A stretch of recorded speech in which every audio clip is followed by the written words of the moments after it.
bad.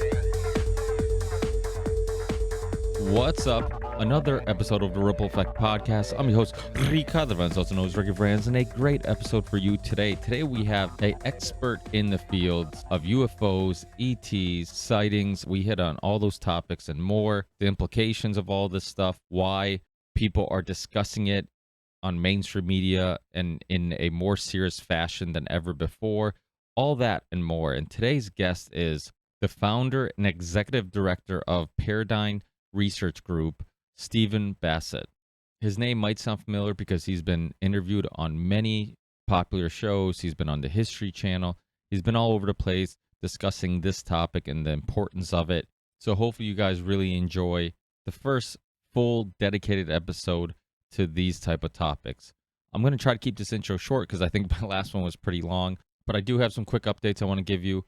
The new shirt design isn't available yet, but will be very soon, and I'm planning on actually putting out a second new design very soon.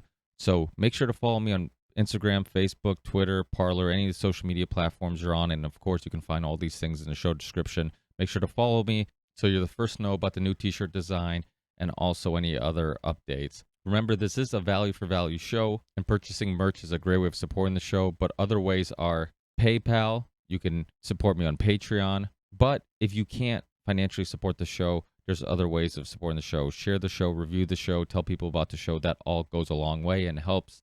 I'm also on Rockfin. Rockfin is a Netflix for alternative media and sports. You can sign up and check out everybody's free stuff. And if you like what you see, sign up and get everybody's exclusive Rockfin content. So you have really nothing to lose. Check it out. They have an Apple app. They have an Android app now. So many great content creators are on there. Jason Burmis, Last American Vagabond, Whitney Webb, Abby Martin, Jimmy Dore, the list goes on and on and on. And now the Union of the Unwanted is on there. So we have our own channel. Check it out. Last but not least, I'm working on a new website. It's going to be a one-stop shop where you can get all my shows, Ricky Rants and Rockfin Show, Union of the Unwanted, and Ripple Effect Podcast. You can watch or listen to the episodes on the website. I'm going to have all the methods of supporting the show. So that's PayPal, my merch store, which is Ripple Effect Podcast, merch.com. Crypto, I'm going to have methods of donating crypto if you would like, Patreon. So it's going to be a bunch of cool stuff all in one spot.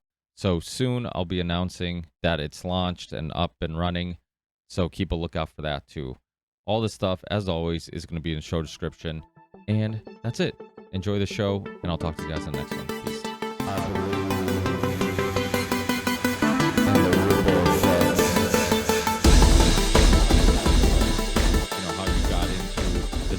All these topics, your background for people who are listening who don't know about, your background. They don't know about your organization, all that stuff, and just kind of give a little bit of an origin story.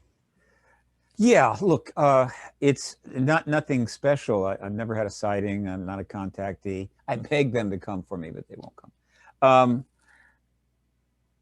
I reached the age of 49 and I was not happy with my life. I mean, it wasn't awful. It just wasn't going anywhere. It didn't mean anything. I was just existing like most humans on the planet. No disrespect intended. But I was never happy with that. And I had an activist mentality, but I didn't serve it. Marched a few times, this anti-war march here, civil rights march, but that's not the same thing. I didn't become a real activist. So at 49, I decided, well, it appears I'm not going to live forever. So I've got a short amount of time here to maybe try to do something that would interest me, would be important, might even be helpful. And I achieved some clarity of mind, started reading a little bit, and the ET issue came to the forefront pretty quickly. I'd always followed it, but I'd never got involved. Same thing with the activism, right? Lurker, not participant. And I was particularly influenced by John Mack's book, Abduction. That was a milestone for me, a Harvard-trained psychiatrist, Pulitzer Prize winner, that had made the decision to actually investigate this issue, deal with contactees. And he paid a price for it, too. Harvard was not happy. That impressed the hell out of me. Went to a conference down in LA, first one I ever went to, and decided this is it. Now what? What do you do? Start reading some books. You can't start a blog. It was 1995. So I got lucky. There was an address in the back of Abduction, that book, of his organization in Cambridge, Massachusetts, and a phone number. So I called him up, and I don't know. I was lucky. I was actually able to convince them to let me come without ever meeting me to be a volunteer. And so I left San Luis Obispo, one of the nicest cities in the entire planet, and went to Boston in the middle of winter after they just had one of the worst blizzards of all time. And when I got there, the snow was piled up way above the buses. And it was a very good omen that it didn't bother me in the slightest. In fact, I was quite happy. So I spent 4 months with John Mack's organization there. It was fun. It was interesting, provocative, but I was a volunteer. There wasn't a paid slot, really, for my skills. And so while I was up there, I came down with the epiphany that changed my life. The issue is not science. It hasn't been science from the beginning. We have enough science to prove the ET presence 100 times over. We got evidence stacked on evidence, stacked on evidence. And so throughout my life, I kept waiting for the government to do something. It never did. And so I realized the problem is not science, it's political. And I love to use the Cuba analogy. The government said you can't go to Cuba. It's there, you know it's there, but you can't go there, right? Because the government won't let you. Okay, fine. Well, over the years, from 47 on, every year, more and more people, until it reached the tens and tens of millions, maybe even hundreds of millions worldwide, knew that there was a there, and there meaning that's an extraterrestrial phenomena up there. But the government said, you can't go there. They embargoed it. Not a cover-up, an embargo. And that was a political decision made for national security reasons. And so I realized this cannot be solved by science. They'll let us research unidentified flying objects forever. They'll never become identified flying objects. The issue is embargoed. It's classified. And while we can't make it a secret, since the ETs, well, pretty much come and go when they want, do whatever the hell they want, that does make it awkward. We will marionate this thing in propaganda. We will apply all of the tools we've learned in our intelligence operations during World War II, and of course, against the Soviets, the great equipment, the computers, all the stuff. And we're going to apply it to this issue so that we don't have to take people out behind their houses and shoot them in the head. And we'll keep this thing contained come hell or high water until we know what's going to happen with the Soviet threat. And what happened, of course, was that we didn't have a world war, which we almost had 6 times. We had a Cold War. And it lasted 44 years. Eventually, 8 nations stockpiled over 80,000 nuclear weapons. And at any minute, the world could be utterly destroyed. Mutual assured destruction.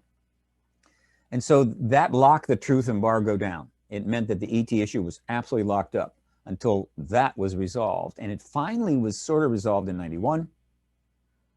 And then since then, we've had a reasonable chance to get disclosure, and we haven't gotten it yet. It's only been 30 years.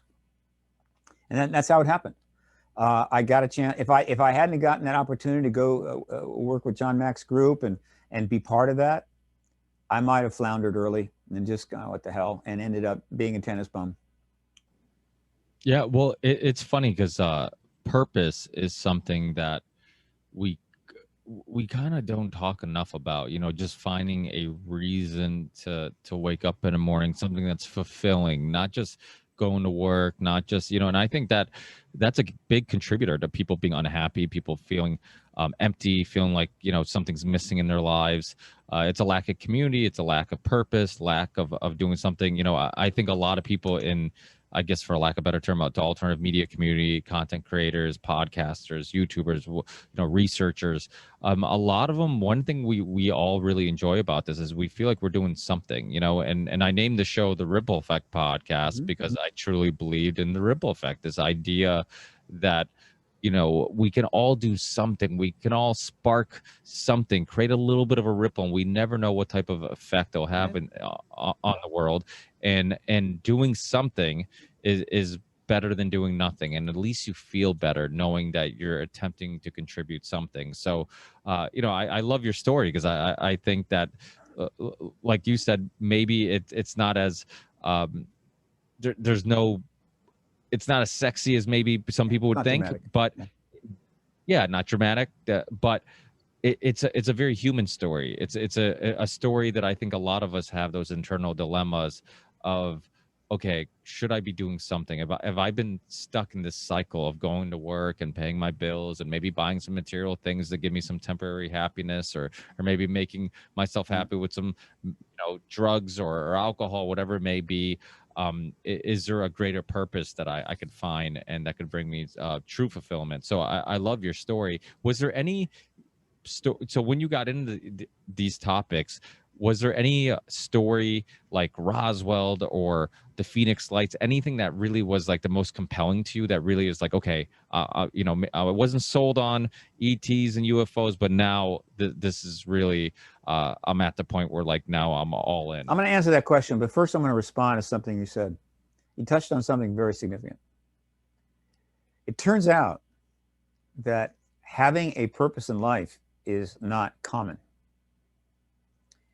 It is technically obtainable by anyone, but our society doesn't really go there, and authoritarian societies definitely don't go there. Right? Your only purpose in life is to serve the state, and well, that's too bad. But the fact is that it's possible to have a society in which people do have powerful purpose in their life, and if you have that, if it is a gift. And one should be extremely grateful, because the majority of people do not have it. Now, supposedly, the fundamental purpose in life is to have children, to propagate. And so for many people, that is in fact their purpose in life. And it's a pretty intense purpose, and it's fine. But as the population of the world increased from 1 billion to 2 billion to 4 billion to 6 billion to 7 billion, the whole idea of having children was changed. What was the fundamental purpose to human existence became a major problem for human survival. And that's awkward. Men's fertility rates are going down, population rates are going down, thank God. But now where's the purpose? And so what our education system needs to do more than anything else is teach children how to find a purpose in life, not how to add 2 and 2 is 4 or spell onomatopoeia, but rather to find purpose. If you can find purpose, most people will self-educate at a rather remarkable rate. A nation of autodidactics with purpose. It's not out of the question, but we don't think about it. And we don't talk about that much because it is rare and a gift. And by talking about it, we're just going to bum people out because they're going to go, I don't have that. And I'll probably never have that. But nevertheless, that is a reality of life. To your other question, I knew there was extraterrestrials here when I was a teenager. And the reason I knew that is because I was reading the articles that occasionally turned up in the various media. There have been tens and tens of thousands of articles about this phenomena going all the way back to the 1940s. I have 12,000 archived on my site. Most of them after 2000, but some back to 1997. I could, if I had the time and the money, I could archive another 12,000, but I'd have to go through microfiche and convert to digital. The total number of articles, English and foreign press, since 47 could be in the range of 85 to 100,000 articles. It's been covered. The articles were written. And in the early days of the truth embargo, or the early days of the phenomenon modern era, late 40s, 50s, hard stuff was being written. So as I would see these articles growing up, it was obvious that they were extraterrestrial. Common sense dictated that. It did not, you'd have to be a physicist, you'd have to be a genius, you just use your common sense and read the articles. So I knew it. I'm sure a lot of other people felt the same way. Yeah, it's got to be ET. And then they waited for the government to respond or do something, and then the government never did. And then, you know, it's one war after another, keeps us busy. So many things to worry about. And then by 1995, when I reached the age of 49, I was obviously aware that the government still hadn't responded to it. So it didn't take some dramatic event. It simply took a common sense reading of the media in the 1950s and 60s, when I was a young boy and a teenager.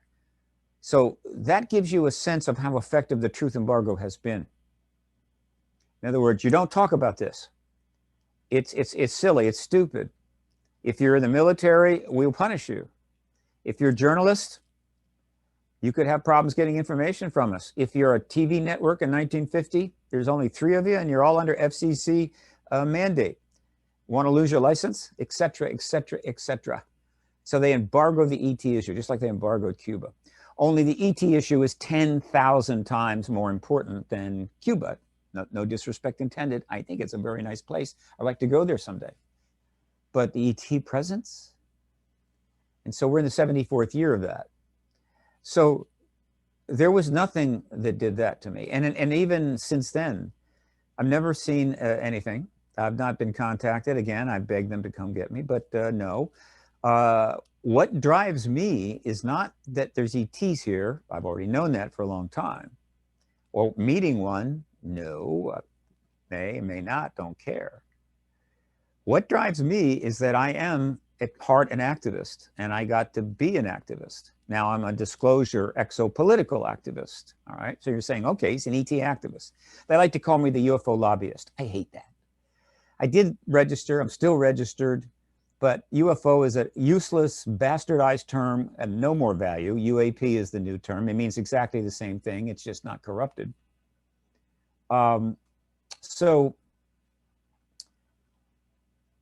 what I discovered when I got into this issue, which was something that I didn't fully understand. Now this is getting a little more personal, but I was a Navy military brat kid. We grew up in the usual military brat family. I mean, you know, everything is there. Your dad's always going to have a job, and you got baseball, and you got this, and you got that, and nothing really much to worry about. So you don't develop much of a business, how would you say, acumen. I was never good at making money, utterly could not make money. It was amazing. And so what often happens is you go into the military, like your dad. I actually applied to the Air Force and was accepted, Air Force Academy. But I at the last minute, my EKG showed a heart murmur, and they said, you can't come. And they closed the year, and then I went back and got retested. It was a mistake. They wired me up wrong, but it was too late. That's how close I came to going to the Air Force Academy. So there we are. I go off to college in 1964. Well, what happened in the ensuing years is the Vietnam War basically shattered every illusion I had about my country. Every one. Shattered them. Then ground the charades into dust. And it affected me a great deal. But the Vietnam War was something that the politicians got into. The military didn't drag the president and the Congress into the Vietnam War. The political class did that. And so I've always felt our military was the most loyal in all of history, frankly, and I still think it is. So I didn't blame the military per se. I certainly didn't blame the servicemen that went over there. But this war was an abomination for us. Now, for some other countries, maybe for Genghis Khan, it was like Tuesday. But for the United States, in the 1960s, it was an abomination. What I discovered when I got into this issue, the ET issue in 1996, which obviously deals with military intelligence world and a lot of things connected to the government, though it may not have been as bad in 64, 68, by the time I got in 96, I became aware of how dysfunctional the United States government had become. The institutional dysfunction that was cutting across almost every aspect of government. I also became aware of the abuses of national security, the abuses of secrecy, and other things that we were doing. By then, the CIA had outdone itself in terrible, awful things, which wasn't so much a problem back in 64. I mean, it wasn't a play. And I realized, okay, we got a sick country with major problems. And we're all hanging by a thread. We're all living on the basis of mutual assured destruction. And I quickly, not quickly, but the next thing that I came to understand early on after I entered this field was that, and this is something I still believe, that, and everything I've seen since then and read since then, and there's plenty of out there on this, is that we have a snowball's chance of making it through the 21st century. It's just not going to happen. It's a miracle we made it through the 20th century, the last half of the 20th century. We take it for granted. Well, I guess we did. We're here. But most people don't take the time to go and check out the instances where we almost had a nuclear war. Almost. This close. But we rolled the dice. How many times do you think you can roll the dice and it comes up? That's why Vegas has so many hotels. We've been rolling the dice and we are going to lose. Only now we're not just facing a nuclear war. We've got massive problems on a macroscopic scale in many fields. We're in technological advance in areas we don't know what the hell we're doing. We're undermining the planet, the biosphere, emptying the oceans. We are not going to get through the 21st century, which means that if you've got a kid, that kid is probably not going to be in a civilization before they die and probably will die young. Grandkids have no chance at all. So that's a problem. I mean, once you come to understand that, and there's, again, a lot of evidence for this, significantly deeply researched reports from the Pentagon, from the CIA, from other organizations around the world, from the UN, we're not going to make it. Okay, so there you go. That's not exactly encouraging. That's not stimulating to one's worldview or purpose. What in the hell is the point? Except for one thing. In 1945, after testing a nuclear bomb, we dropped them on humans, which was a significant milestone in the history of the human race. We've been making weapons and having war for 10,000 years, but we outdid ourselves on those 2 days. We basically said to ourselves, there is no number of people we are not able to kill, no number of women and children we cannot slaughter. And not only that, we're going to build enough weapons to kill everybody. And guess who was paying attention? ETs, who have been paying attention for a very long time. I'm a big Ancient Aliens fan, been on several of the shows. I think a significant amount of that information will prove out, not all of it. They've been around for a long time. Maybe not the same species. You could have different groups coming at different times, very likely. But they've been around. They're aware of us. And they've been following us. And as of 1900, they probably had a pretty good idea where we're going to be by 1920, 21. I say 1900. Be 1900. Yeah, 20th century, not 21st century.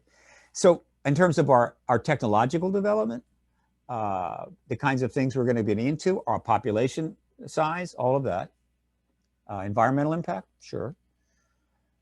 But when we dropped the bombs in Japan, we demonstrated something more than just we're very destructive. For the first time, we are a realistic threat to the extraterrestrials. And so combined with our dilemmas and our problems and the fact that we now had shown atomic physics as a weapon, the ETs changed their engagement of us. In other words, we went from occasional sightings, possibly one in 1941, the famous Los Angeles, some Foo Fighters here and there. There are a couple of reports, but really prior to 47, it was pretty slow. And then in early 47, it escalates. It blows up. Craft all over the place, all over the world. Sightings pouring in as best they could, given that there were 3 television stations. Radio news was not particularly great. Newspapers, well, and travel was slow. But it was a lot. And by the time I was into this field for a couple of years, I thought and still think I figured it out. Why? And the why is this. You've dropped your atomic bombs on yourselves, fine. We have a pretty good idea how your computer science is going to develop as early as mid-century, last century. Your genetic science is going to develop, and so forth and so forth. And it's very likely by sometime in the 21st century, you will solve relativity. You'll figure the workaround of relativity, which you have to do if you want to be interstellar. They're not flying here relativistically because it takes tens of thousands of years. And that just doesn't make for convenient exploration of the galaxy. But our physics is already showing the outlines of the solution. There are plenty of research projects out there right now who intend to get that workaround, and we will have it before the end of the century, assuming we don't blow ourselves up, of course. So what does that mean to them? Why do they care? Because they know that when we are able to build extrasolar or interstellar craft, we're going to put bombs on them. We're going to put nuclear weapons on those craft because 1, better to be safe than sorry. 2, why shouldn't the galaxy be free carry? Okay. And so then we're going to fly off. And that makes us a threat to everybody within, I don't know, 100,000, 2,000 light years. We could show up at any time. Humans with their nuclear weapons, right? That's not going to happen. That's not going to be allowed to happen. And if you reverse the role, if you make us the ones with the interstellar craft, and we go to a planet, say Alpha Centauri, and we see the civilization similar to ours, and they are dropping atomic bombs, and they're about to build interstellar craft, do you think we're just going to come home and say, gee, I hope they don't find us? No. And so they had to intervene. So there's multiple motivations here. 1, they have to intervene because the issue of nuclear weapons and interstellar craft has to be resolved. 2, we're slaughtering ourselves and destroying the planet, and so probably we could use a little help there. Because why wouldn't they think that way? That's the way we think. We find some undeveloped country and we go, oh, this is so awful. Let's help you. Let's provide technology. That's what's driving this. That's what's driving this since 1940s. They have other things they're doing. They have work they're doing, which is, we're aware of it, and it's a little awkward. It's definitely worth investigation. But the fundamental agenda is, by sheerest luck, you and I are alive when this intervention took place. And it's heading for one place only. It is heading to open contact. But in order to get to open contact, you have to have disclosure first. And in order to have disclosure, you have to have hearings in the United States, not in Russia or China, but in the United States, you have to have hearings first. And so in terms of our engagement, we got to get to hearings, which we've tried over and over and over again with no luck. And then you get to disclosure, capital D. The president acknowledges the ET presence. And then after that, a couple of years, open contact. That's where this is going. Now, open contact means what? Well, I can only speculate, but I'm very comfortable with this assessment. Open contact will take place. There's already contact, you understand. There's private contact going on all the time. So, but open contact is different. Open contact is they're in touch with us and we're in touch with them. And I don't know, we're getting emails or we're watching, you know, the news reports about, oh, well, the messages to the UN or the United States or this or that, whatever. It's open contact. It's now out in the open and they're communicating. All right, so then what? Well, I think the message we're going to get is quite simple. Hello, Earth. We are interstellar civilizations. we work together. There are many of us. A number of our civilizations and species are engaging you now. And you are on the verge of interstellar travel, which means you could come hang out with us. Unfortunately, you've got a real problem with killing yourselves. And so consequently, if you want to hang out with us, you're going to have to get rid of the nukes. So number one on the post-open contact agenda is you must get rid of the nukes. And there will be plenty of people who say, over my dead body, will over my dead body, will you take these nukes from my cold, dead hands? And they'll say, okay, you don't want to get rid of the nukes? That's your business. But you will never leave the solar system.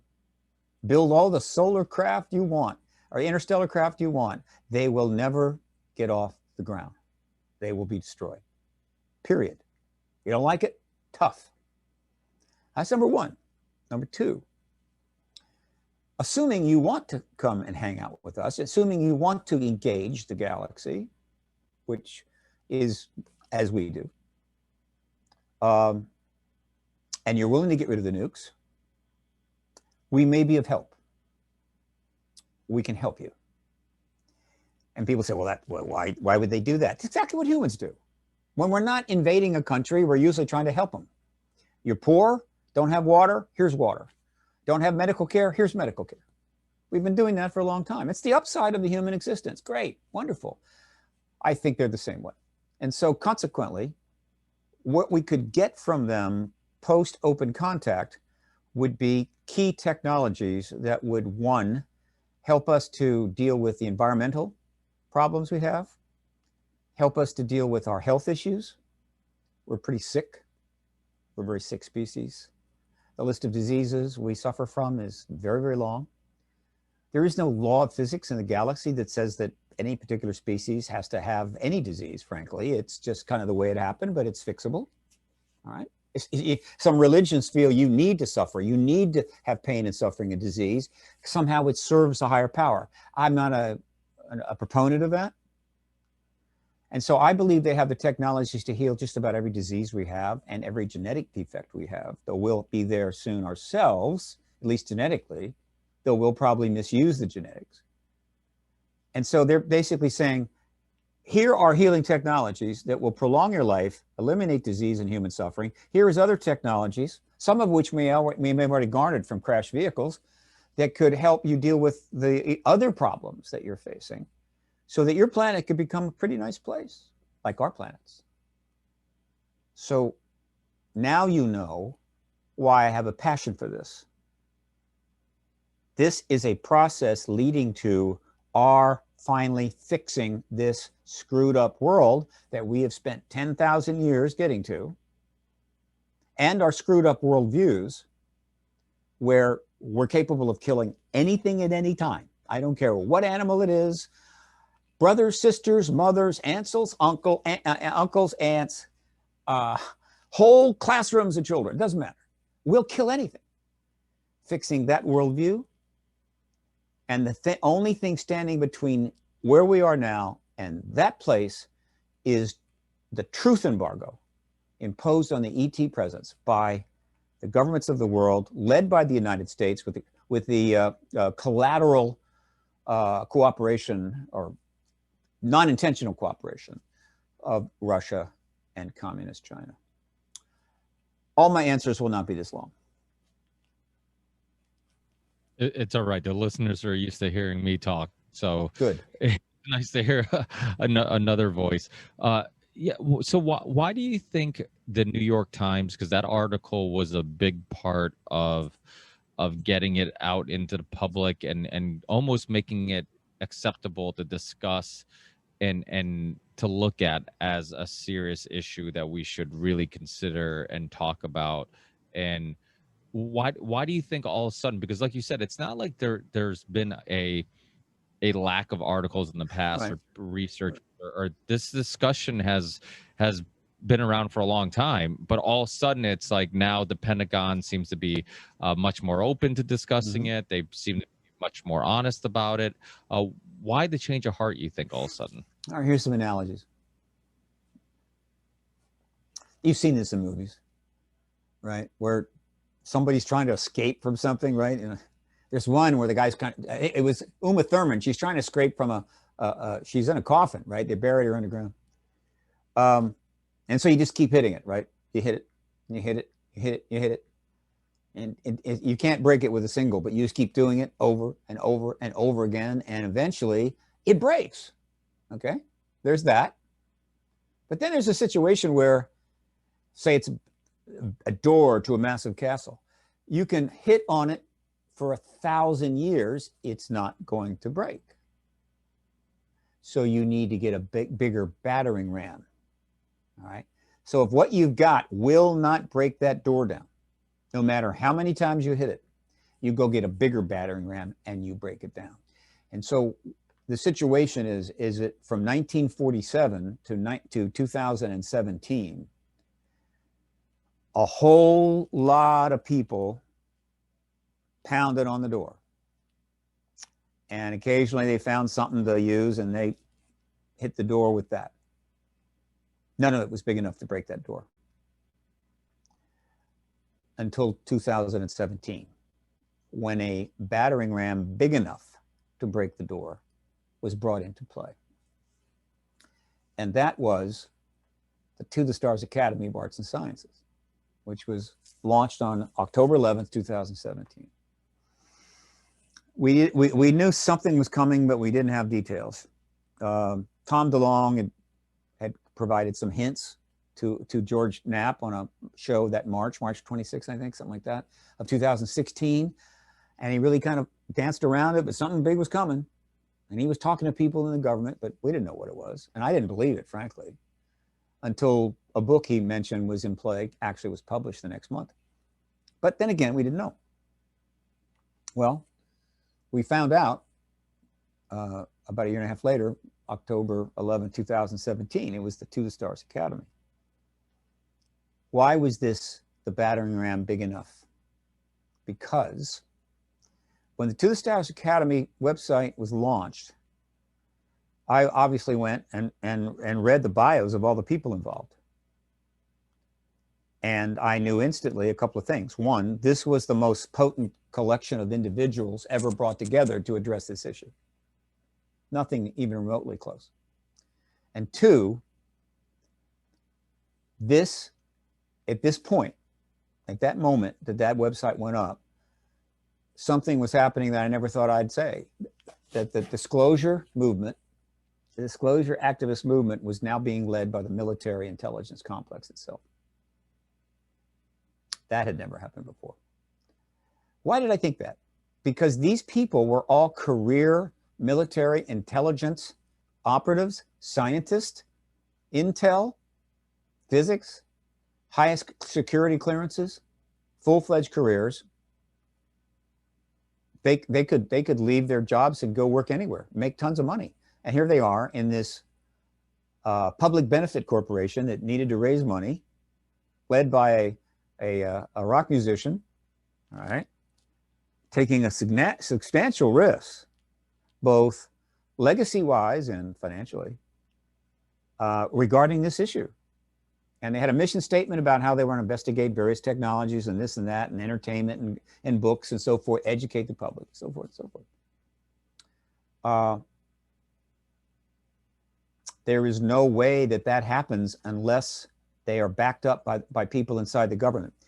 And so what we came to learn is that, one, there's a lot of people inside the Pentagon that are backing them up. They're providing the cover. Jim Semivan alluded to that. And also that this is not a formal project. This is not the CIA and the DOD getting together to put a project together to advance the issue. I think all of these entities, including the Department of Defense front office, were completely blindsided when this organization was announced. It was essentially a private enterprise operation put together over time, many months, by people inside the military intelligence complex who knew each other, talked about it over lunch, dinner, whatever, in the cafeteria, in an effort to try to advance the disclosure process, because they, like many others over the years, had come to the conclusion that the truth embargo had served its purpose. It needed to end, but it clearly wasn't ending. But they couldn't do anything about it. I mean, inside, you can't be working in the Pentagon or the CIA and decide, I think I'm going to go to the New York Times with some stuff and get some stories. No, you're not going to do that. There's so many reasons why you can't do that. And so what to do? And they came up with a brilliant plan. Let us recruit privately, discreetly, individuals who will be out of have just left or will soon leave the military intelligence complex and become private citizens. And let's have them form a non-governmental organization, an NGO. And they could do what we can't do while working inside government, right? And that's exactly what they did.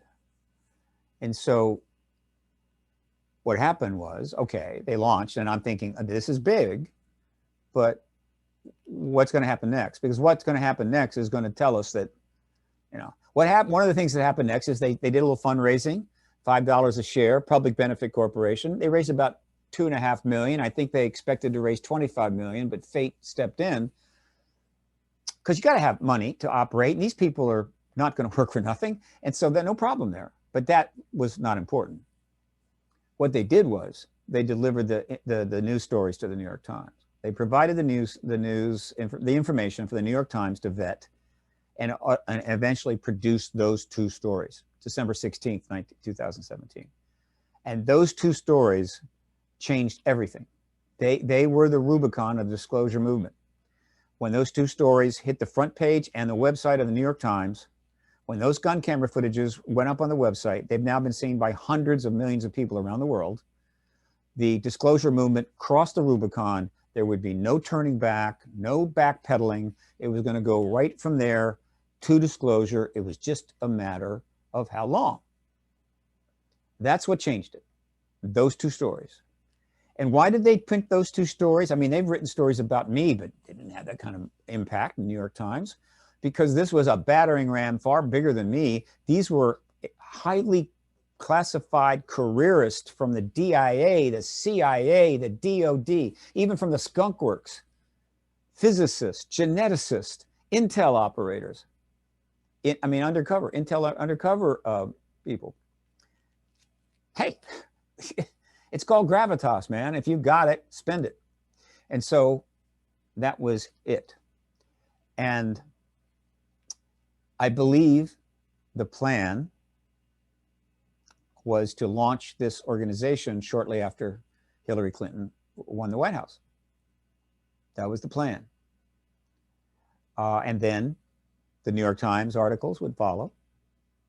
And then Hillary was going to go into the White House, and she fully intended to be the disclosure president. She intended that since the day she left the White House with her husband in 2001.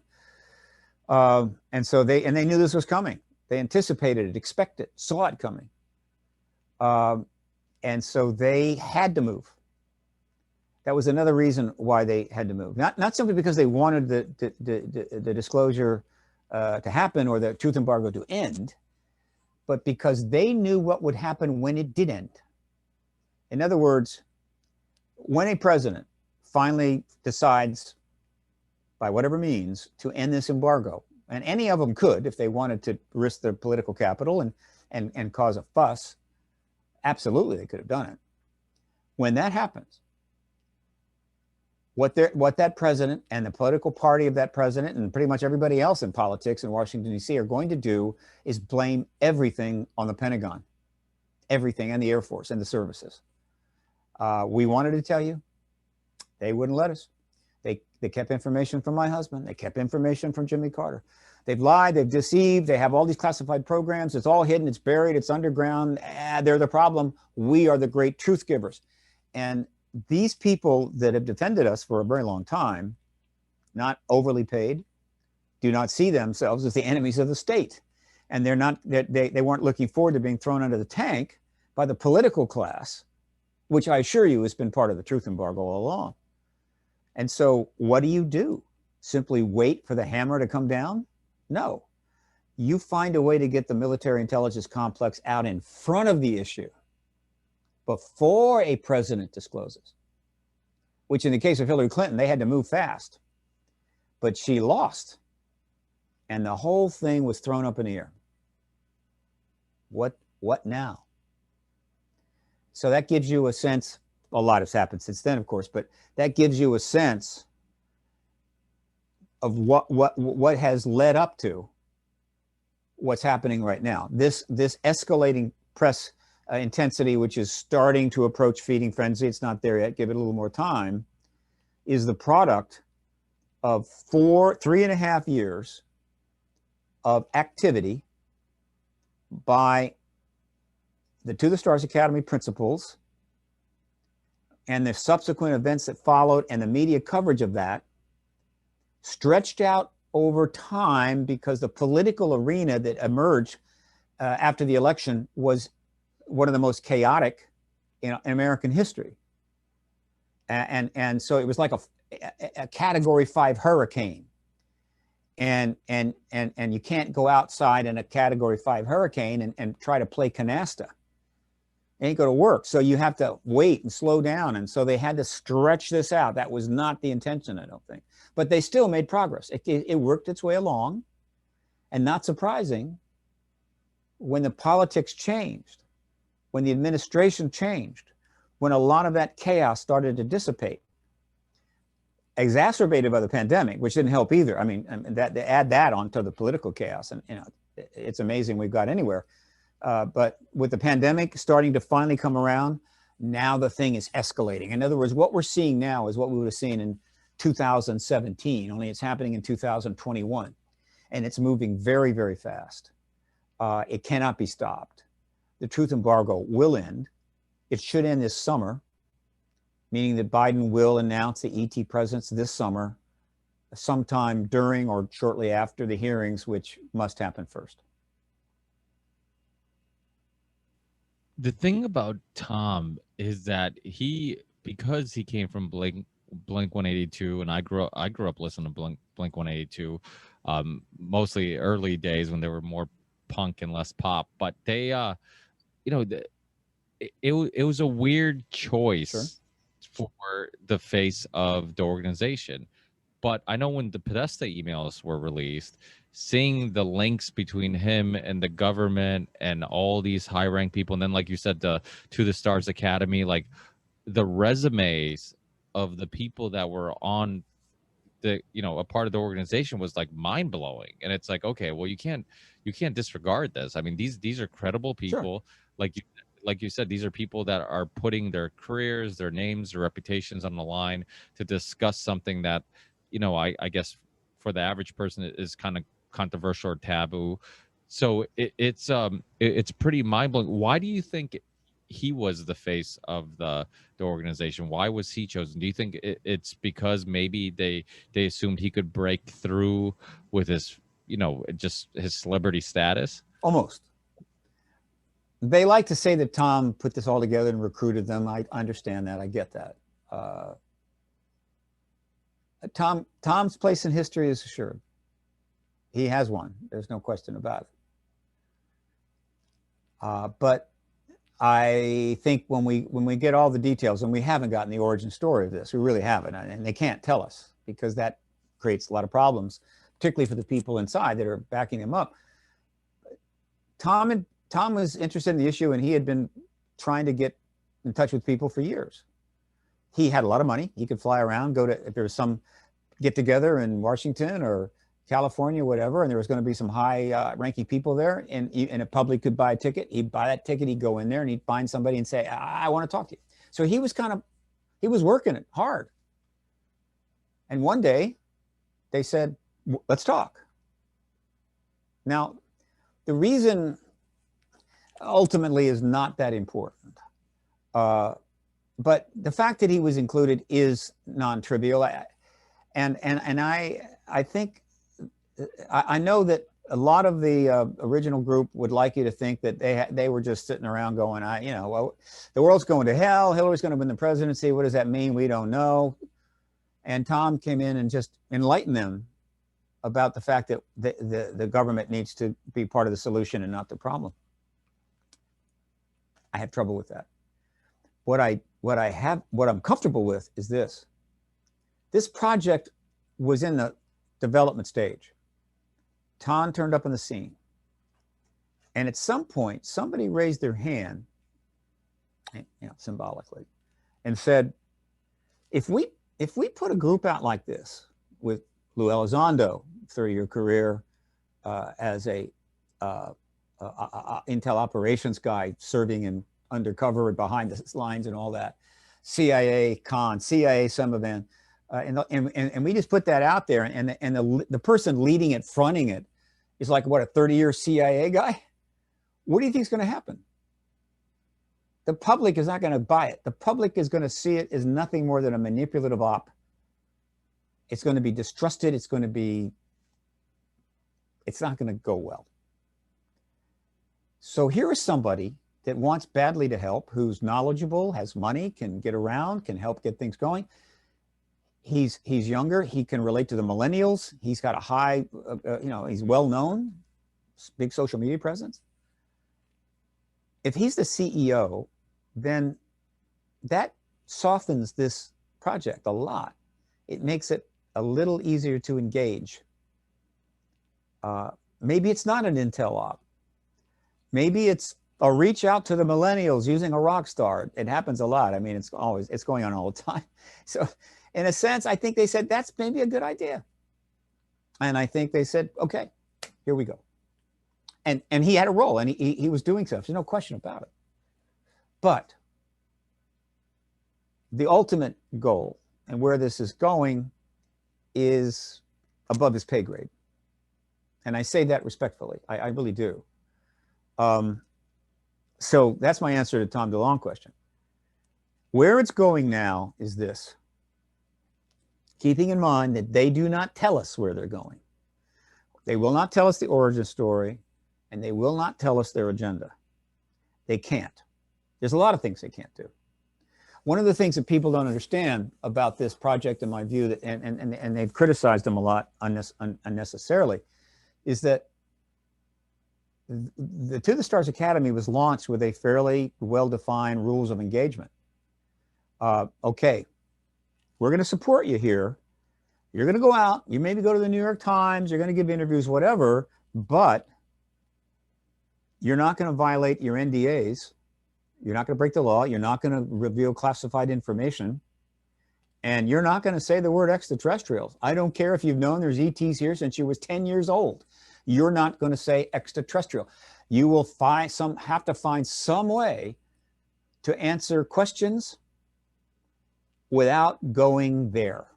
And if you listen to their interviews, and I've listened to scores of them, over and over again, you see them doing everything they can to not go there, because that would undermine the agenda. And what is the agenda? The agenda is to get congressional hearings. The ones we've been trying to get since Keogh tried to get them back in 1951, 52. No luck. More efforts were tried in the 60s, in the 70s. Greer tried, I tried. Everybody tried to get, you couldn't get them, because the people that manage this issue know full well that proper hearings in front of Congress ends the truth embargo. That's it. It won't last more than a week or two. And so you can't have those hearings. So these gentlemen and one woman know that we got to get the hearings. And so they set about to do it, but they didn't expect it was going to take 4 years. They thought that would be slam dunked in early 2017 in a Clinton administration. They would have done their fundraising and probably raised $25, $35, $50 million. And the organization would have been heavily funded and rocking and rolling in the post-disclosure world. But the election went a different way. A pandemic arrived. And so it stretched it out. But now we're in the final phase. And so why do I say this? Even though I can't prove it, even though I received no information from these individuals, by simply watching what they're doing. In 2019, we learned that Christopher Mellon mostly, but also Luis Elizondo, were going up on the Hill, often, maybe always, with some of the witnesses, the pilot witnesses and so forth, and briefing members of Congress, briefing them on the evidence, the things that we know about, and whatever else they wanted to brief them on. Private briefings. No press release, private briefings, which is done all the time. Nothing unusual about it. And we learned about that. How many, we don't know, but it easily could be up in the 20 or 30 briefings, maybe 50, 60 members of Congress, almost certainly members of key committees, not the Agricultural Committee, Intel Committee, Armed Services Committee, probably. So we knew that. We learned in July 2019 that the president had been given a similar briefing, which is when I moved back to Washington to get ready to get involved again in a big way, as best I could. Why do you brief members of Congress privately? What would be the only reason you would brief them? Just because you want to get to know them? You just like hanging out on the Hill? There's only one reason that you brief members of Congress privately, and that is to prepare them for hearings on the matters that you are briefing them in.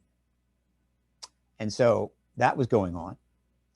And then we have known for some time that going all the way back to the Unidentified program, which was on history, 14 episodes, which was also produced in conjunction with History Channel by the TTSA, that the bar had been lowered for military witnesses to the lowest it's ever been.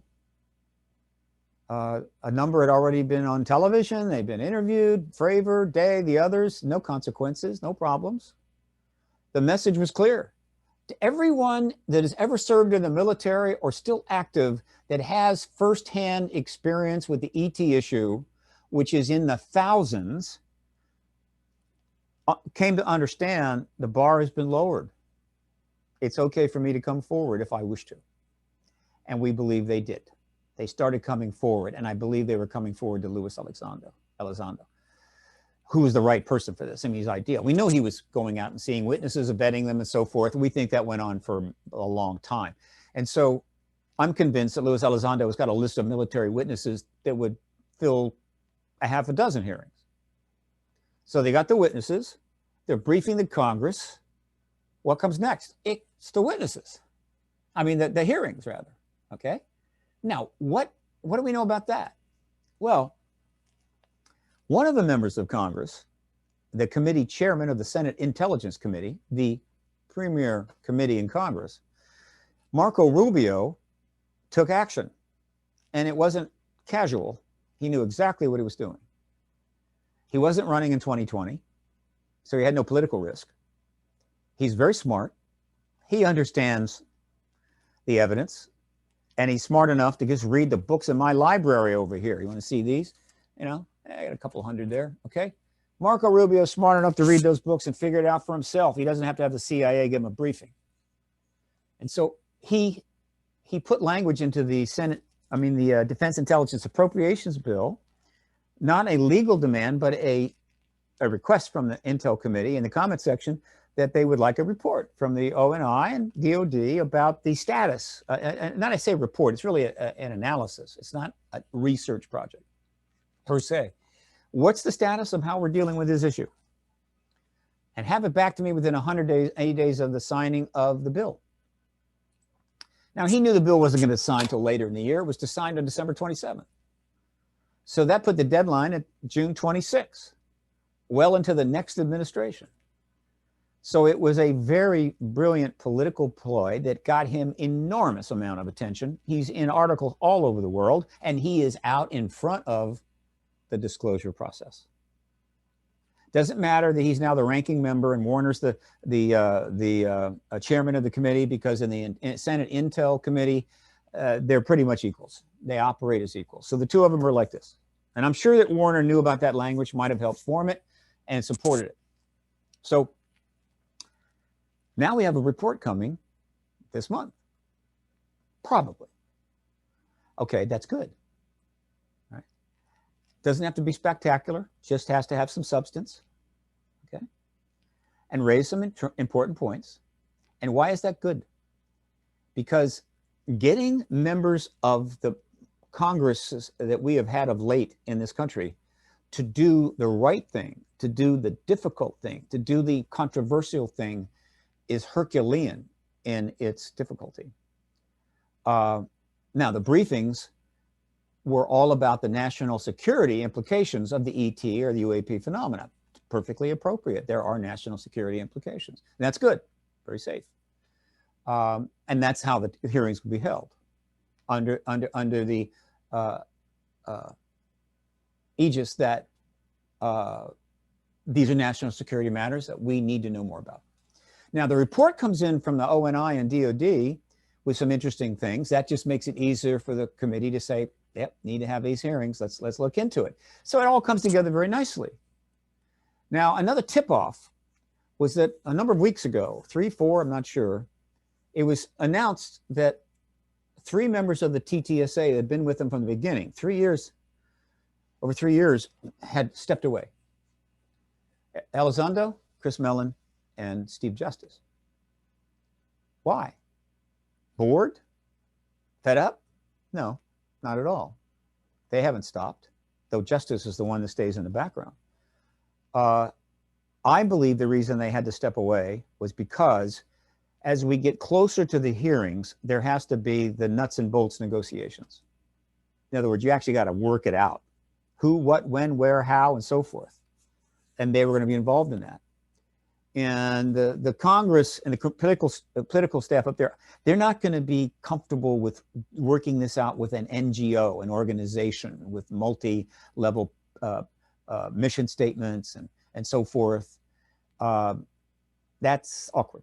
It's better to work directly with highly knowledgeable, competent private citizens, which is what they are. The reason for Justice, the best guess I can give on that, why he stepped away and is almost certainly going to be part of this, is that he's the defense contractor guy. He's the one, he's a civilian, but he was on the skunk works. And most people that know anything about this field know about the skunk works. And so he technically could be the one that might work out details regarding defense contractor personnel. In other words, I think that the hearings will be focused almost all on military people because they're the absolute best witnesses. You can't have better witnesses than military people. Why? Because one, they take an oath when they serve, when they sign up. They take an oath when they sit down at the committee chair table. And their history is known, their record is known, where they worked, what they've done, what their rank is. Civilians, you don't have that kind of record often. And so they're solid witnesses. But there have been many civilians who have worked on the ET issue under extreme classification, not while working for the service or with a government agency, but working with a corporation, a defense contractor. These people do not come forward pretty much at all. I mean, it's extremely unusual. But there may be some that will come forward, and that may be his area. I don't know, not sure, but wouldn't shock me. So as these developments have moved forward, there's something else going on, which it's not the best analogy I have, but it'll work. I call it the disclosure train. The disclosure train's been sitting in the station for 74 years. Very recently, it started warming up the engines, stocking the dining cars, and preparing to leave. And by leave, I mean when the announcement comes from a head of state, hopefully our president, that the ET presence is real, and this phenomenon is ET in origin, it's leaving the station and chugging on to glory. And so everybody in this town that has any kind of a national security connection, service connection, military, scientists, things like that, and pretty much anybody else, frankly, they all have a choice, including journalists, by the way. Are you going to get on this train, or are you going to stay on the platform with the skeptics and the debunkers? You're running out of time. And if you're not on that train when it leaves the station, then you're going to be on the platform, and you will turn around and you will be staring down 5,000 reporters with a whole lot of very difficult questions they want to ask you, and you don't have any good answers. Because because you stuck with the truth embargo until the last dog died. You were not going to give up on that. The people didn't have a right to know. They couldn't handle the truth, whatever. And you stuck with that to the end. And there you are on the platform facing these reporters down. Meanwhile, the people on the disclosure train, they're pouring champagne, they're serving hors d'oeuvres. Who's on that disclosure train right now? Brian Bender? Ashley Parker just got on, wrote a great article. The Washington Post, New York Times, absolutely. Helene Cooper, Leslie Kean, Ralph Blumenthal, everybody in this field, you're on it, okay? You've engaged it enough. Recently, Brennan, former CIA director, on it. Norquist, on it. Admiral Woolsey, amazingly enough, he's come out, yeah. Obama's been on the train for some time, but he's speaking up now. Others will be doing the same thing. Watch for it. One after another after another. They're going to suddenly pop up and go, there's definitely, this is interesting and this is not explained and we don't know what that is and we need to look into it. People that wouldn't have said that 10 years ago, some even 5 years ago, right? Going to get on the train.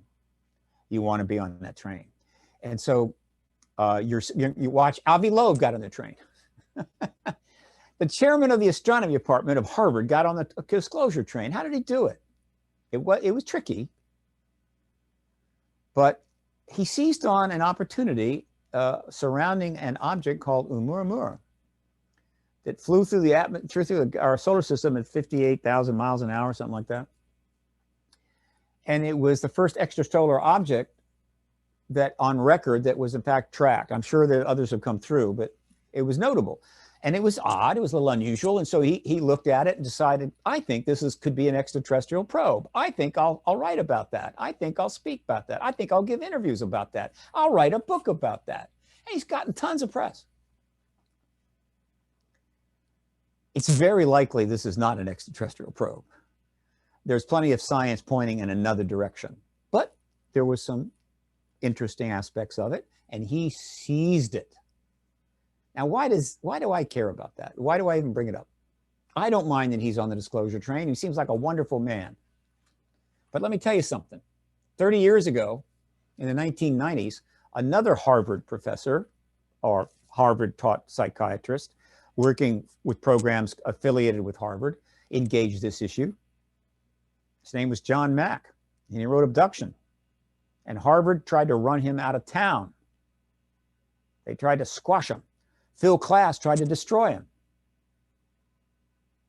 So John is on the disclosure train, but John isn't here anymore. So now, 30 years later, Avi Loeb gets on the train and Harvard's got nothing to say. And let me tell you something about Harvard. Avi Loeb getting on the train doesn't mean the university's on the train. So unless more comes out of that esteemed university that costs God knows how much a year to go to, Harvard is going to have some big explaining to do, because on this issue, it has been nothing more than I'm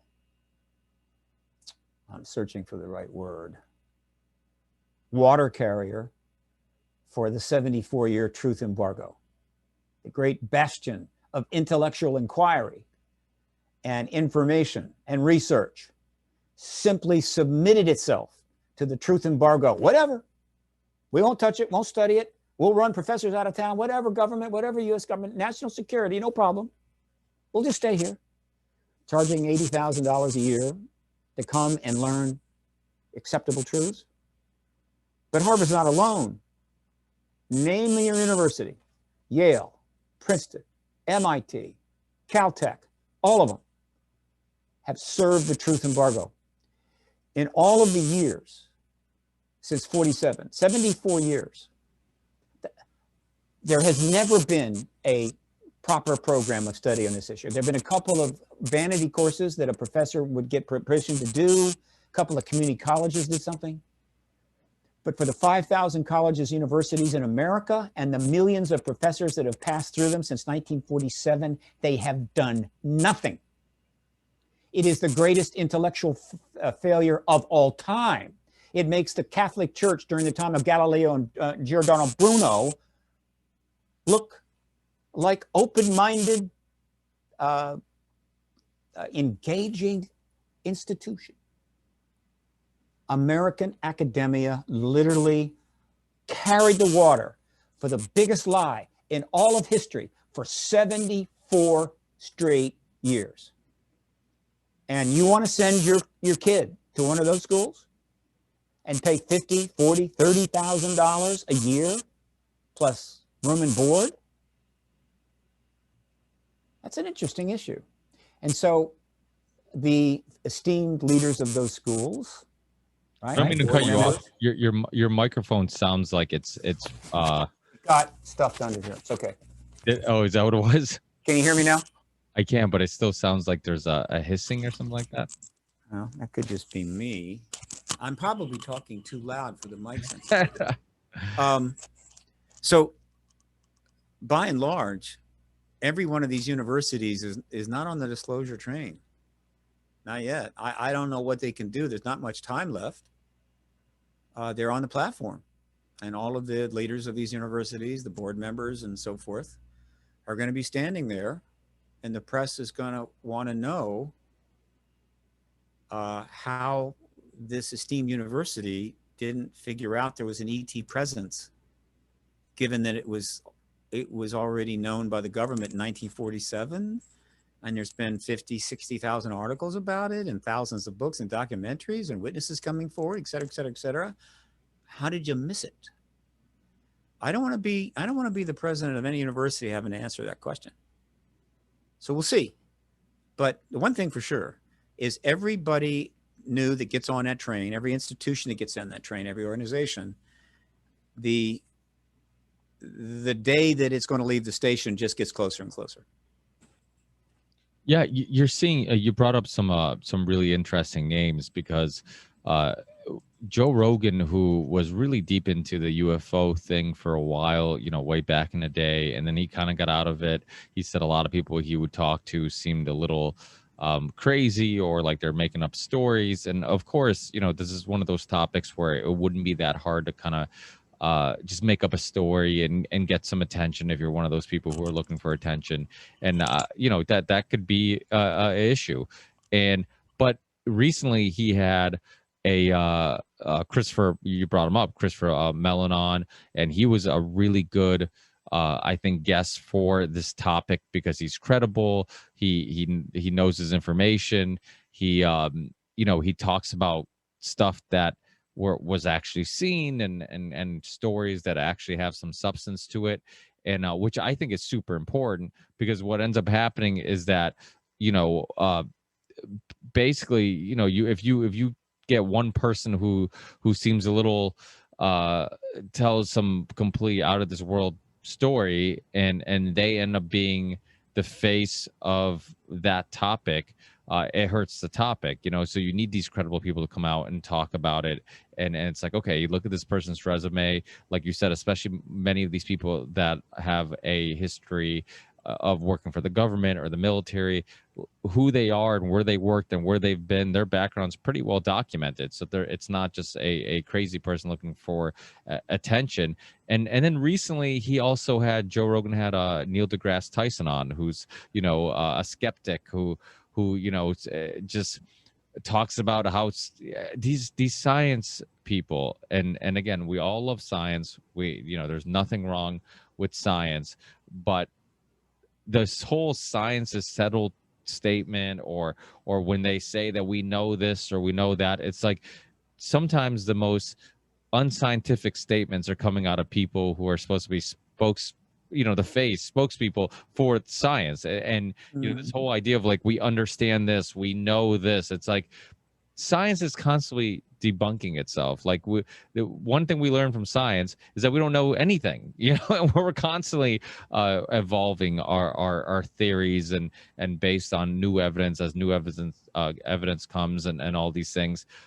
So it is, but I did like the fact that he did have people like Bob Lazar on and to share his story. He's having these people that, and I know Bob Lazar, some people have issues with his story or whatnot, but like Joe Rogan says, he has a pretty good bullshit detector.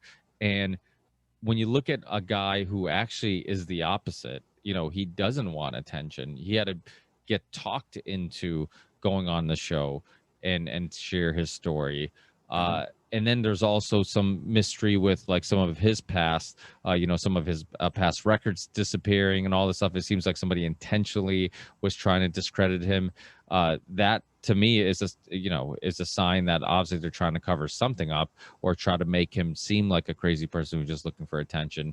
And he might be a crazy person because he seems like he does do a lot of crazy experiments and whatnot. And I mean crazy person in almost like a fun sense. Like he's into some fun and interesting things. But so I think it, you know, when you look at all these super credible people, they're the best people to represent these topics, because it's getting to a point where even the most skeptical of people, there's just so many credible people speaking up that even the most skeptical of people have to now entertain this topic and now come to terms with the fact that, okay, maybe there is something out there we don't understand. Maybe there is something out there that we have to consider and start discussing and chatting and really I go to the next conversation, which like it is some of the things you've talked about. Like, okay, what do they want? What does this mean? Is there a threat? Do they think we're a threat to civilization? You know, it's all these are, I think, are super important topics, and it almost seems like it's a slow drip, right? Like you've been saying, it's like, okay, just give them a little bit, give the public a little bit, because if they just came out and said it immediately, and there's been people like Jimmy Carter who's come out and said, you know, I believe in UFOs because I've seen a UFO, you know, and Bill Clinton, who seemed really interested in the topic, but nobody's just come out and confirmed it. And I don't know if it's because of a fear of just people not being able to grasp this whole idea of life on other planets and some living species somewhere else. But it seems like the slow drip is working, and people are slowly starting to accept it, and even skeptical people are starting to accept it. Even that that documentary, what was it, the Phenomenal or the Phenomenon? That was a really credible documentary, really good, really focused on actual people, good stories. They didn't fill it with a bunch of just like maybe crappy grainy videos and whatnot. So I think we're taking a step in the right direction. This whole topic can be overwhelming once you get to that point where you accept that there's something there, and I think that's the part that maybe the government and these agencies are a little afraid of people being able to grasp this idea of like, okay, well, if there's something there, then what the hell does this mean for the human species? What does this mean for the future of the planet and civilization? These are big questions, and these are big dilemmas. But I everything you're saying, you know, it makes me think like, you know, but these are questions and conversations that publicly we need to have before it's too late, right? I guess that was my question. I guess it was First of all, there are so many things. Joe Rogan is on the disclosure train. I actually did an interview with him when he was doing his other show, Joe Rogan Challenges Everything. Yeah, questions everything. I hope to do his show again. But look, well, first of all, there aren't as many crazy people engaging this issue as the press or others would have you think. Okay, that's point number one. Point number two, a number of people have come out and confirmed the extraterrestrial presence. Many people, but they weren't the president of the United States. Right? Astronauts, so forth. A lot of very credible people have been involved too. But everyone that's gotten involved in this issue, from Harvard Pulitzer Prize winning professors like Mack astronauts like Mitchell and Gordon Cooper, politicians like steam politicians like Paul Hellyer, and many, many others. Along with me and all of my colleagues, we all have one thing in common. We live in the UFO ghetto. Because one of the key tools of the truth embargo is a standard tool that governments use all the time. If there is a group of people or an idea that the ruling class or the government is not comfortable with, they ghettoize it, or them. Sometimes they'll just build walls. Build a bunch of walls, cordon off an area, and then if you are part of a group that they don't like or creating a problem, they simply force you to live there. And your life just decays and falls apart. You don't have proper services and what have you. But they also ghettoize ideas. In other words, this idea is simply not acceptable to the state. Then they will ridicule that idea in various ways. They'll find ways to ridicule it, undermine it. And the walls of these ghettos are literally made of ridicule. So the moment you utter the catchphrase, and there's always a hook, could be a badge, could be a symbol, could be a name that's described to people, or it could be a name described to an issue. The hook in this case was UFO. The moment you say UFO, you're in that ghetto. They don't care how many degrees you have. They don't care if you've walked on the moon. You're in the ghetto, the intellectual ghetto of ufology. Nasty business. But I guess one thing I've learned in my lifetime is the United States is not immune to nasty business. But we have a lot of freedoms, and we have a lot of people that choose the activist path, and they fight pushback and educate people, and they try to mitigate and minimize the nasty business. And so I can say this. If you ask me who's got the most number of crazy people, is it the people that are pursuing and engaging the ET or UAP ET? So I don't like to use UFO because that's a ghettoized term used by the government to undermine us. So screw it, UAP ET field. Or the people that are champions of the military intelligence complex and the security state, who have built 10, 15, 20,000 nuclear weapons, who support proxy wars, who are constantly pushing us to the edge of the volcano where a war could happen at any time. Who's the craziest here? It won't be people in my community of researchers and activists and journalists that launch the next nuclear war or trigger mutual assured destruction. It will be people in that established class. So it's not so simple. And one of the things you have to do as an activist is make sure people get the right language and understand who the players are. If the government has made the population think that the players are all crazy, you point out to the population that no, they're not. There's been a lot of that. Let's just say that as a populist activist, my heart is with the average person spending his own money to try to research cases, to build up a cadre of evidence that might ultimately prove the ET presence. It's not with $200,000, $300,000 a year high-end politicos who would keep the truth embargo going until the end of time if it kept them in a job or service the state. Now, having said that, let me repeat. The initial policy of truth embargo started in the late 40s and early 50s, was a legal policy for national security reasons, and the arguments are compelling. I mean, they're reasonable. My problem starts after the Cold War ends in 91, and the opportunity to end that embargo and confirm to the world that there's an extraterrestrial presence was there, and it was stonewalled.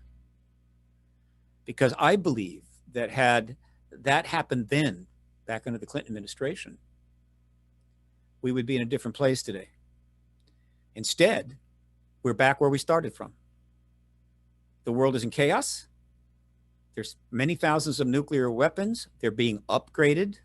New announcements all the time. Hypersonic missiles, maneuverable, impossible to shoot down, underwater torpedoes at 200 miles an hour, satellites that can eventually carry nuclear weapons, and on and on and on. The doomsday clock is now at 100 seconds to midnight, according to the Bulletin of Atomic Scientists. How close has this ever been? Closer than the Cuban Missile Crisis. They're saying we're closer to nuclear war than ever today. And I think if the ET president had been announced in the early 1990s, we wouldn't be there. We wouldn't be here, or rather, where we are. I could be wrong. But we continued to do the same things over and over and over and over again with the same results and try to think we're making progress. Our politics is falling apart. Trust in government is collapsing. We're having insurrections. Russia and China are becoming more authoritarian all the time. We've got hot spots out there that could launch a nuclear war at any time. And with 7.5 billion people, the amount of human suffering in the world is greater than it's ever been. Just because some people have some nice condos and electric cars doesn't mean the suffering is now significantly reduced. No. And when a pandemic comes along, all the people that are in that suffering zone, all the people that are struggling, are slaughtered. They're literally taken out by the wreath of the Grim Reaper. Slaughtered. Or the wealthy get vaccinated and isolate themselves and watch television. This is not a world we'd have had if we'd have ended this truth embargo long ago. And so when I talk like this, I'm not really condemning the initial founders of the truth embargo or the decisions made in the 40s, 50s, 60s, which were the result of World War II and the aftermath and history itself. I'm talking about what's happened since 91. The stonewalling of Clinton, the stonewalling, well, Carter was before then, but the games that have been played, the lies that have been told. I'm not putting up with it anymore. So I'm committed. I completely support the TTSA and have from the day they came out. The debunking and skeptics that have attacked them are off the mark, wasting their time. They're going to lose. These men are going to finish the job. They're going to get the hearings, and they're going to be lauded in history appropriately. And I hope they'll recognize that a lot of people helped lay the groundwork for this, help set the stage, help keep things alive. And I think they will. I really do. But I'll repeat it again. Barring something extraordinary happening, and the only thing even remotely in the ballpark of the extraordinary I'm talking about would be something like the confirmation of an extraterrestrial presence, very likely followed by open contact. There's nothing else. There's no close second here. There's no book that'll be written and people will all read it and go, oh my Lord, we need to change our ways and the world will start to come together. No, there's no demagogue speaker so powerful that not only can he captivate a cult figure, but a cult group, but he can also captivate the entire planet and get them going in the right direction. Maybe the returning of a god, possibly, not holding out on that. There is only one candidate. The confirmation of the extraterrestrial presence.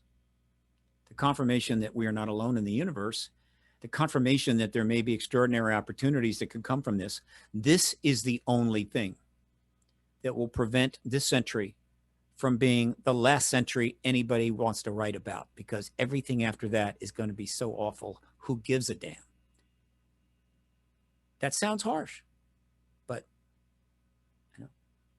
I think it's the truth. And I'm not making it up. There are plenty of futurist organizations who are already projecting the outcomes of this century. The ones that are being paid to come up with nice answers because it serves some company, well, you can put those aside. The independents, It's pretty clear. And, you can't be talking about it all the time. You can't be going out in front of people telling them all the time that their grandchildren got a snowball's chance in hell. That's not going to garnish you any attention. So I don't overplay this too much, but I have been mentioning it a lot lately because it's a message that people need to hear who are still on the fence about, well, do we have a right to know? Can we handle this truth? Maybe we should just let it go for another couple of generations and it'll all work out. No, I want to motivate these people to get off their ass and get this done. It's a simple thing. You simply tell the world there is an extraterrestrial presence. That's all you have to do. Everything that follows after that almost just is automatic. More information will be revealed. More will be learned. Some things will be uncomfortable. Some won't be comfortable. Will be comfortable, whatever. It just automatically follows. It's just that getting that one truth out that has got us locked up for 3/4 of a century now. And so my job is to help make it happen, take away any retreat from the people that are out there, the politicians that could change their mind like that. Raise a little hell. But I mean it when I say this. I know enough about the nuclear arms race, the history of it. So does Richard Dolan, by the way. And I think he feels the same way. And where we are right now, because all I do is watch the news, I have nothing else to do. Things are really, really bad. And we are walking on the edge of the volcano. We have been for a long time.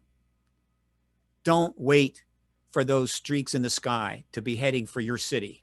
Don't wait for that blast to go off that basically vaporizes everything in front of you. Don't wait until there's nowhere to hide and nothing to eat and the world is turned into Mad Max. Don't wait for that. Get this done. Hearings, announcement from President Biden, more hearings, and the full engagement of the extraterrestrial reality by the human race so we can finally get on with civilization. Yeah, that's a great way to end this, because I think that's one of the reasons why I think this is these type of podcasts are important, and why this topic is becoming more and more important, because I think it is getting to a point where it's just like, okay, well, how long can we avoid these issues, this topic, before it gets to a point where you can't avoid it? They can't avoid it. They're not avoiding it. It's unavoidable now. Roswell occurred in 1947. There were 3 television stations under the FCC. There was almost no radio news. There was no internet. Right? Travel was slow. They had major papers, but they pretty much focused on their own areas. But the national news came over that was it. 74 years later, we have worldwide mass communication. We have the ability to go to any country's website and translate whatever the language is into your language and see what the hell's going on. We have internet, mass social media. We've got movie stars with 50 million Twitter followers. We have cable news and soon millions of podcasts, and on and on and on. And all of this stuff is swirling around in it. And so anybody at the Pentagon that thinks they can keep this going any longer needs to retire, right? Or just take a Xanax and chill until it's over. It's done. The basis for it is gone. And whatever resistance is still, and the guys that are going after Luis Elizondo, oh, please, guys, come on, Jesus Christ, right? Give it up. He's going to win a Nobel Peace Prize, and you guys are going to fall into the dustbin of history. So just lay back and relax and let history move forward. Now, if for people who want to keep up with your work, I believe did you start a podcast recently too? I believe I saw one episode of it, right? I have laid the groundwork to do a podcast. I've held off because the timing's not right for me. Everybody else has one. It's great. So it's no lack of podcast, right? It's called the DisclosureWire. It has a domain. It has its own channel. It's up on the PRG channel as well. But I just have one introductory video up. When the time is right, I'm going to engage this podcast. It's not quite there yet. And I'm going to try to approach it a little different way. I'm not going to be competing with, the super podcast out there, but I'm going to try to bring some people forward and talk to them that I think we haven't heard from before. So yeah, but I'm promoting it, letting people know. DisclosureWire got a cool name. There's some other projects in the works that people may learn about in the near future that might please them. But I'll tell you, right now, I mean, I can't keep up with my colleagues. I mean, they're just racing out ahead. They're the books, the podcast, just every day. And then the news is pouring out from the mainstream media every day. I can barely keep up. So again, some people are paying attention to a lot of things in their own life, or maybe not picking up on how fast this is moving now. But I can tell you, it is turning into a race between competing entities trying to get there first, almost.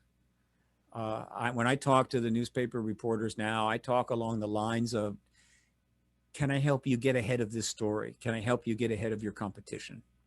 Right? Do you want to let your competition own the biggest story in human history, the biggest news story of all time? Would you like to? I'm literally talking that way. And I think they're getting it. You're starting to see the competition building between the Post and the Times and Politico. As they're coming up with more articles, they're doing interviews. Brian Bender just they spent a lot of money. He flew around the country, full team, I think, of people, because of high-end production. Interviews with Nick Pope, Fife Symington, I think Leslie Kane, possibly, and some others. Fantastic. All about this issue. No giggle factor, no nothing. Well, who's next? I just saw a documentary that just came out of Australia. 7 News. Ross Coulthard, a really sharp guy, put together a 1-hour documentary. It's damn good.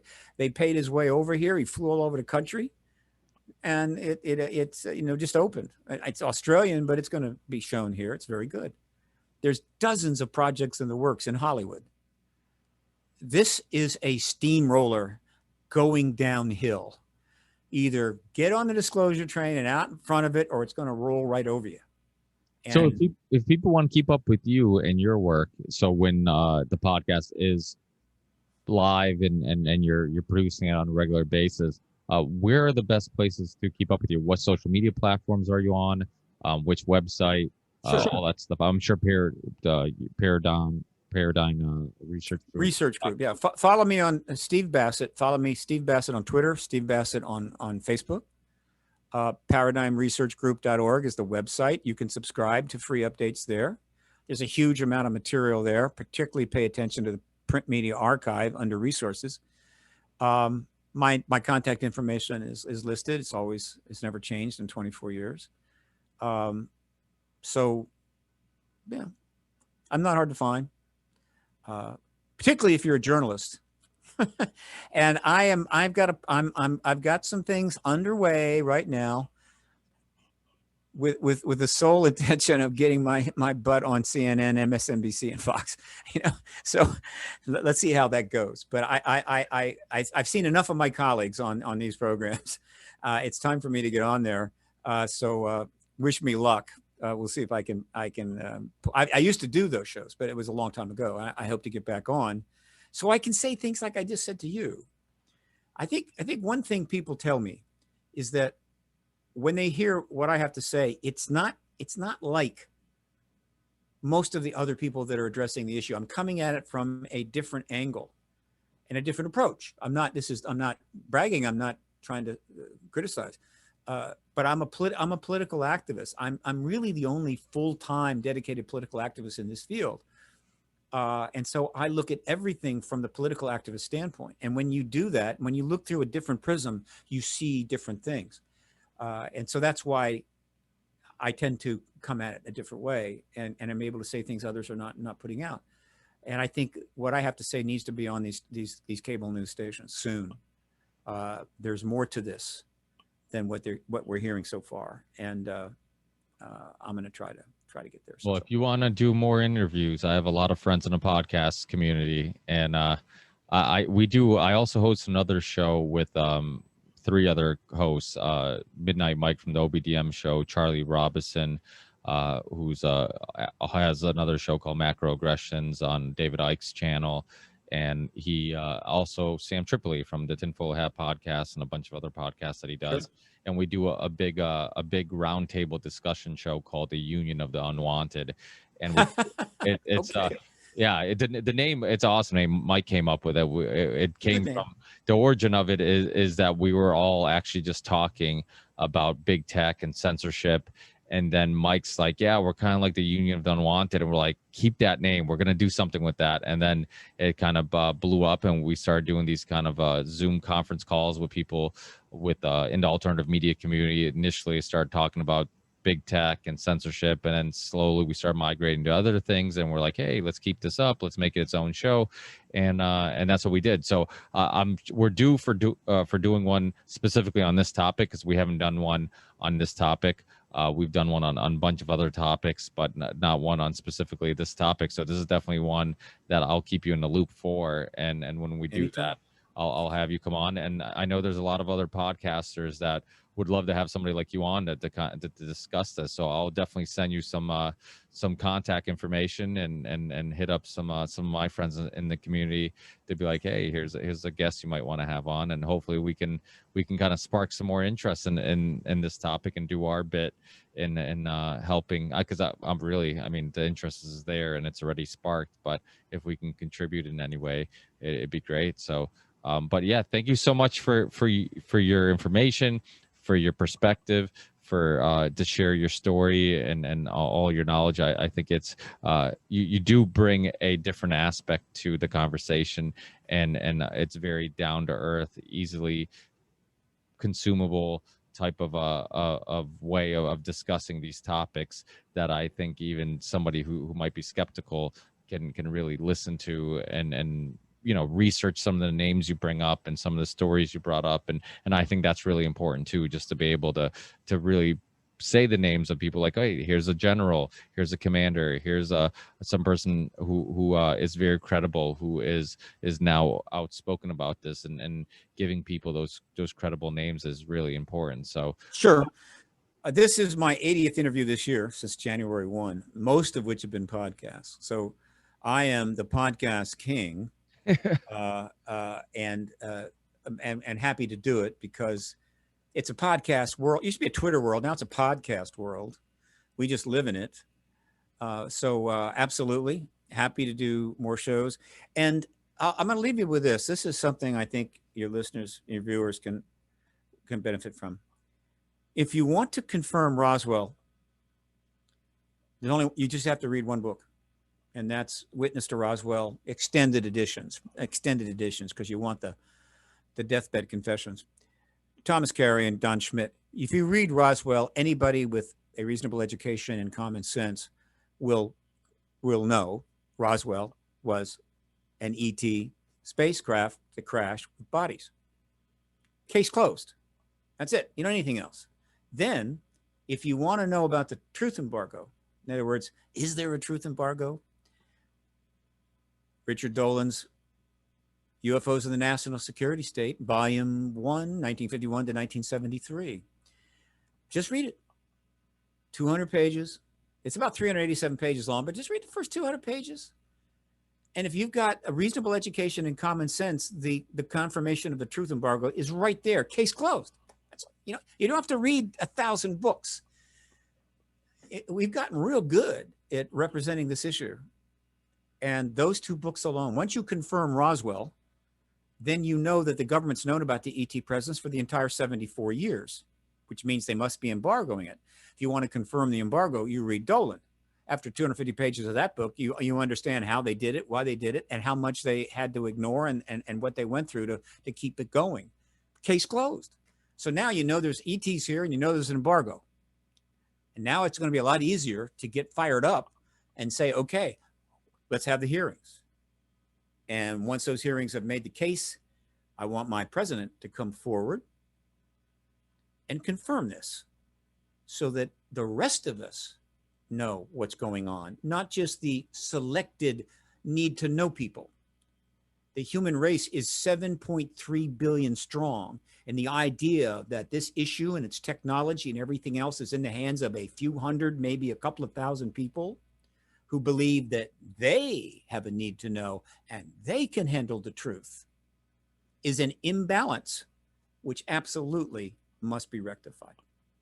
Okay, I got to go. It's been great. Thanks, Ricky. Yeah, thank you. I'll send you links to the show once it's up and live. All my stuff's open source, so I let people post it and Cool. put it anywhere they want, because to me, it's much more important to get the conversations out there than for my website or whatever to get the clicks. So I'll send you all that stuff. If there's any links you want me to put in the show description, please send them to me. And again, thanks again, and enjoy the rest of your night, Steve. And I'm sure we'll stay in touch. Yes, let's stay in touch. I like you. You're a rocker, man. You're a rocker, I can tell. And I could have been a rocker, but I just didn't practice. I had a guitar and played it for years. I never practiced. So, hey, what can I say? You know what? I always say I'm more of an artist than a musician, because I loved I grew up listening to heavy metal. I was a big Maiden fan. You know, obviously Metallica and some of that stuff. But it really was, I just loved just the creative aspect of it. I was never like super into like music theory or the technical aspect of it. I just loved being creative. I love just playing something that emotionally struck me in some way or another. And I think that's important, you know. And again, this kind of goes back to right in the beginning of the conversation, finding some fulfillment in life, finding something that brings that strikes a emotional chord. I think that's really important. And what you said in the beginning of the show is so true, and something we've talked a lot about on the show is how the school system just basically creates people to regurgitate information. You know, you basically just memorize stuff, you regurgitate it, then you get a job that pays well, but you're like, okay, I did all the things society told me I should do, and it should bring me happiness, and I'm not happy, I'm not fulfilled. And it's like you're pursuing financial wealth instead of pursuing some true happiness. So I think that was a great way to start the show, because it is a topic that I think is really important. And I think a lot of people who are out there who are activists and doing things like you're doing or like I'm doing, that's what motivates them. Your story of being bad with money is hilarious, because I say it all the time. I'm like, I'm so bad I don't even think about money. It's one of those things, like I feel like it gets in the way of the pursuit of fulfillment, the pursuit of doing something creative. It can complicate things instead of just focusing on what I love doing, you know, what I enjoy doing, or what is fulfilling. So I'm you know, in a way it's a gift and a curse, you know. In a way it doesn't blur your vision in doing something that is important, and but it's a curse, because obviously it's required to survive. So Now, if you end up living out of your car, that's an issue. But there are few things more consistently and predictably satisfying than being able to create something. So when we started stripping the art classes out of school, music classes out of school, we were taking a great deal of that away from kids. And so, yeah, passing a math test is not the same thing as creating something. And I'll close with this. Guess what? At the core of the activist path is, or at the end of the activist path, when you take the activist path, ultimately you're in the act of creation. You're trying to create a new world or a better world. So it's very satisfying. All right, I gotta go. Thanks, Steve. Hey, have a great night, bud. We'll talk soon. Take care.